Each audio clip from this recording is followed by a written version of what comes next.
É,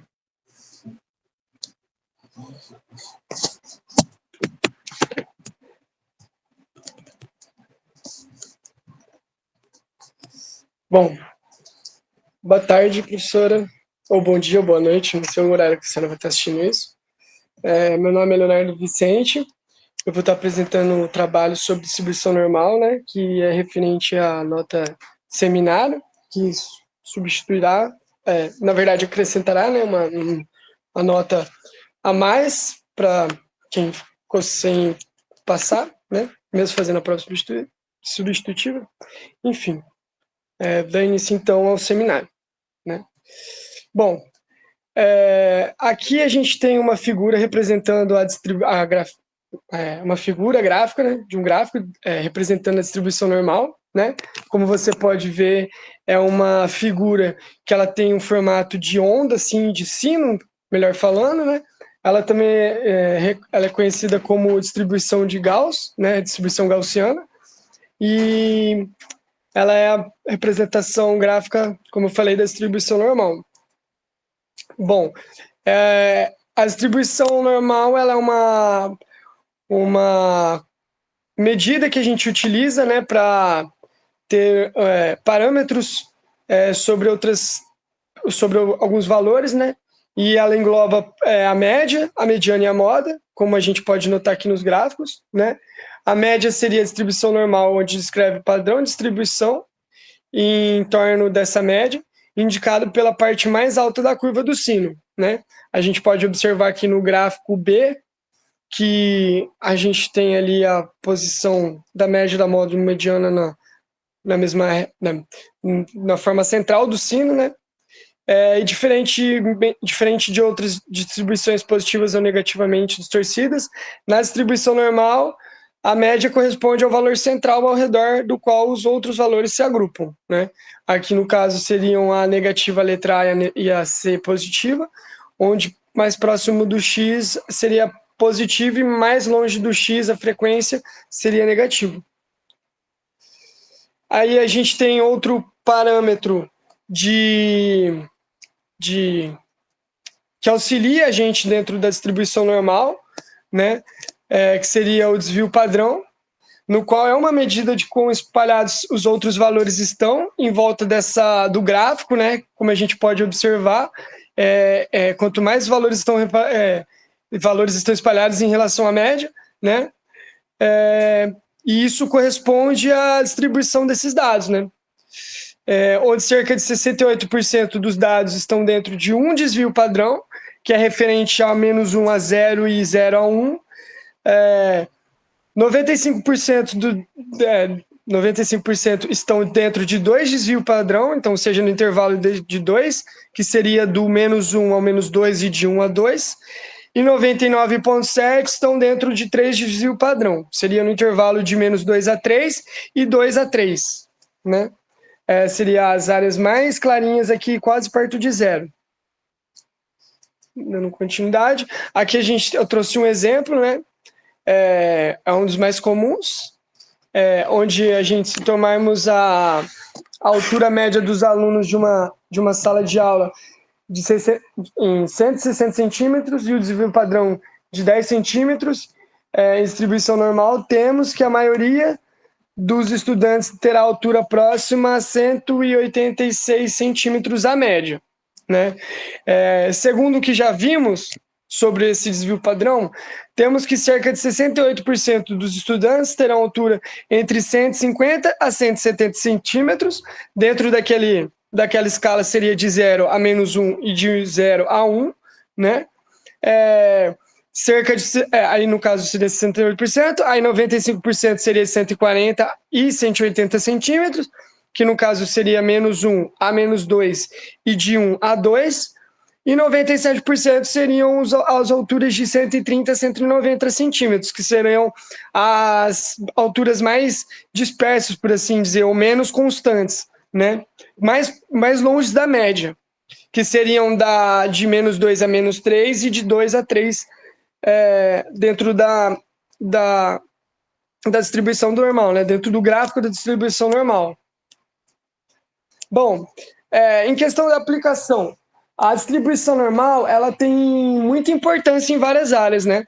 Ela faz parte da estatística, né? Então, ela compõe o campo da matemática, da física, dentro do campo das exatas, mas nós da biologia também damos uma utilidade muito grande para ela, principalmente nessa parte da área de genética, né? Área de ecologia, área de medicina, onde, por exemplo, aqui a gente traz as características genéticas, como a cor dos olhos, a altura, a habilidade cognitiva, elas também podem ser modeladas por essas distribuições normais. Isso é fundamental para os estudos genéticos e a compreensão da hereditariedade de traços específicos. Então, assim, dentro do campo da genética, a gente consegue ter essa aplicação dessa medida de forma que ela nos auxilia a fazer certas previsões, né? Enfim, a distribuição normal é frequentemente usada para modelar a frequência de determinadas características em populações biológicas, né? A gente vê isso na ecologia. Por exemplo, a distribuição de altura de árvores em uma floresta, o tamanho de uma população de pássaros, vê também ali onde a taxa de nascimento, né, de tartarugas, que a gente pode ver também a taxa de morte, de morte, né, mortalidades dessas tartarugas depois da eclosão dos ovos, né, e de vários outros animais, não somente animais como plantas, enfim. Então, dentro da ecologia também é bem utilizado, né. Na medicina, os valores de parâmetros biológicos como pressão sanguínea, níveis de glicose no sangue e outros marcadores biológicos em uma população saudável, muitas vezes seguem uma distribuição normal. Isto é crucial para estabelecer intervalos e referências e diagnosticar condições médicas. A gente entende hoje, por exemplo, que uma pressão saudável do sangue seria ali entre 11/7, 12/8, né? Mais ou menos nessa faixa etária. Por que a gente entende isso? Isso por conta dessa medida que a gente utilizou, né, numa grande parte da população para estabelecer esse valor, né? Então ela foi bem importante nesse processo. Aqui a gente traz a fórmula e a função, né? Onde o termo que está representado ali pelo cálculo normaliza a função para garantir que a área sob a curva seja igual a 1, tornando uma distribuição de probabilidade válida. Então, a gente utiliza do cálculo, né, desse termo que está aqui aparecendo na tela, para a gente validar essa medida, né? A gente utiliza ele para calcular e o resultado nos traz, né, o resultado mais próximo de 1, né, da curva que seja 1, traz a validade da curva. A função exponencial, que também está ilustrada aí, faz com que os valores se aproximem de zero, à medida que se afastam da medida, né? Quanto mais próximo da média, no caso aí, que é a letra mi, que é a letra grega mi, maior a probabilidade. Então, isto é, a probabilidade de um valor x ou de um evento x acontecer na distribuição normal, ela é mais alta quando ela chega perto da média e diminui a partir do que ela se afasta. Então, se a gente observar lá no gráfico, que quanto mais longe ele vai ficando, a curva ela vai se distanciando, né, da média. Então, aqueles eventos que estão ocorrendo ou que podem ocorrer, eles são menos prováveis de ocorrer. Aqui eu trouxe o teorema central do limite, o teorema do limite central, onde ele também ajuda a nos ter maior comprometimento com os dados, né? Porque a gente está fazendo uma inferência em cima de uma população, vamos dizer assim, de um universo amostral. E nem sempre a gente vai, na verdade, nunca a gente chegará na verdade, mas a gente sempre tende a se aproximar da verdade, né?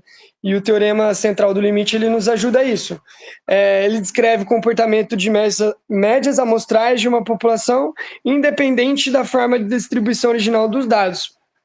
Então, basicamente, se você tiver uma amostra grande o suficiente de uma população, a distribuição das médias amostrais se aproxima de uma distribuição normal, independente da forma da distribuição original dos dados. Ou seja, quanto mais dados, quanto mais populações a gente retira essas amostras, mais a gente coleta esses dados, né, mais próximo da distribuição, mais próximo da média a gente vai chegar, né? De uma média a gente vai chegar.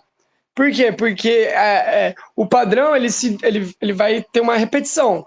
E quanto mais dados a gente conseguir coletar, mais repetições a gente vai ter, e mais essa média vai se repetir, mais ela vai ser linear.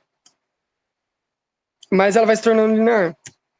Num exemplo aqui que eu trouxe se estivermos medindo a altura de estudantes em uma escola e começarmos por um grupo pequeno, a média das alturas pode variar bastante. Mas se começarmos a pegar grupos cada vez maiores e calcular a média de cada grupo, a distribuição das médias desses grupos vai se aproximar de uma distribuição normal. Ou seja, quanto mais grupos de alunos a gente tiver, mais próximo dessa verdade que a gente quer inferir, a gente vai chegar, né? Ou seja, quando lidamos com muitas variáveis ou observações, a média dessas medições se comporta de uma maneira muito previsível, independente de como os dados individuais se pareçam. Então, é como eu falei, quando a gente quer ter algo mais concreto, a gente precisa, dentro dessas medidas, a gente precisa do máximo de coletas de amostra possível. Então, se a gente tem um bom número de dados para fazer essas médias, isso vai melhorar a nossa dispersão em cima da média, né? E vai chegar mais próximo dessa média, dessa verdade. E é isso, professora. Espero que eu tenha contemplado o que a senhora pediu. Eu vi também que tinha uma parte de binominal, mas eu não sabia se cairia nessa parte, que eu acho que já seria outro conteúdo, né? E eu fiz até um pouco do teorema do limite central, porque eu também não sabia se era para falar muito sobre ele. Mas é isso. Obrigado e até mais. Vou fechar aqui.